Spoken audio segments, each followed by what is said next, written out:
戰少林武術學會係喺1995年9月以實戰少林拳嘅名義喺科大成立嘅，而去到1997年6月就正式成立學會，改名為實戰少林武術學會啦。本會嘅教學內容非常豐富，經過師傅同埋師兄弟嘅多年討論同埋研究，而家學會總共分為3組，分別就係武術組啦、散打組同埋醒獅組。等我哋嘅學員可以根據佢哋自己嘅興趣啦，去加入唔同嘅組別。首先就係武術組啦，我哋武術組入邊主要學嘅就有洪拳啦、太極螳螂門同埋羅漢門嘅。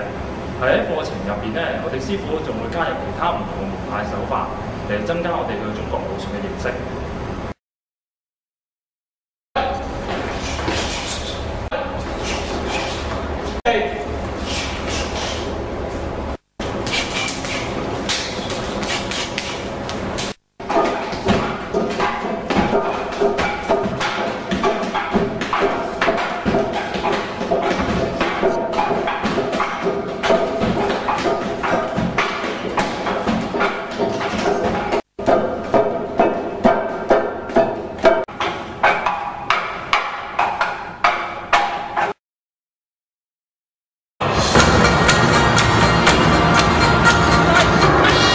洪家拳係嶺南5大派之首，早期洪拳步架較高，以短橋為主，動作篇幅較細。後來經過黃飛鴻宗師不斷改良，同埋吸收唔同嘅手法，融會貫通，得以享譽廣東武林。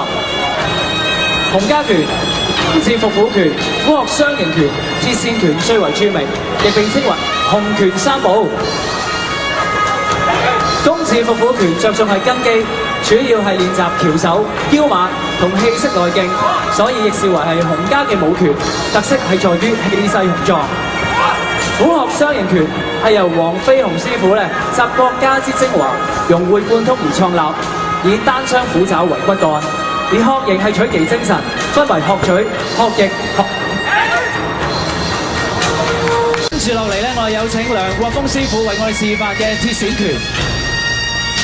鐵線拳係洪家練功嘅拳法，以剛柔逼直、分定串提、流運制定12支嘅抖，並配合咗喜怒哀樂等嘅聲，去配合拳勢，係一套攻防兼備、內外雙修嘅拳法。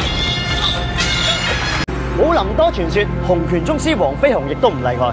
最大爭議就係佢嘅樣貌。呢幅之前流傳，一直被認為係黃飛鴻嘅照片，但係最近開始有人質疑佢嘅真確性。最近內地特別開會研究呢件事，結果係點呢？大家係開個會啊，即係定咗嗰幅相，咁基本上就唔係黃飛鴻本人嚟嘅，嗰個係佢個仔黃漢熙嚟嘅。咁而家大家開個會決定係啲，即係斷定咗呢幅相係唔係㗎嚟嘅。因為照我理解咧，當年有某一本雜誌社就訪問阿莫師太嘅，咁佢就問阿黃飛鴻有冇呢幅相喺度，咁莫師太當時答佢黃飛鴻就冇相喺度啦。呢個係佢個仔，就比較似黃飛鴻嘅，咁俾你睇啦。咁於是個雜誌嗰人就攞咗呢幅相，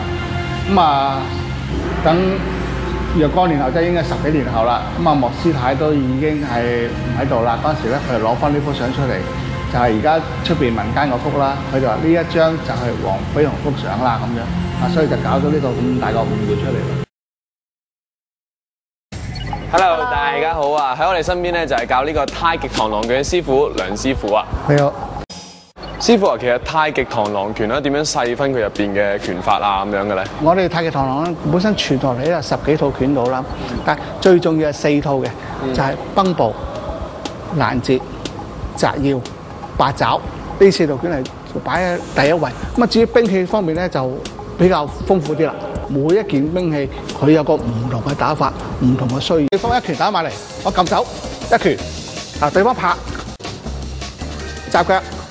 佢一擲埋嚟，我醒水縮跳。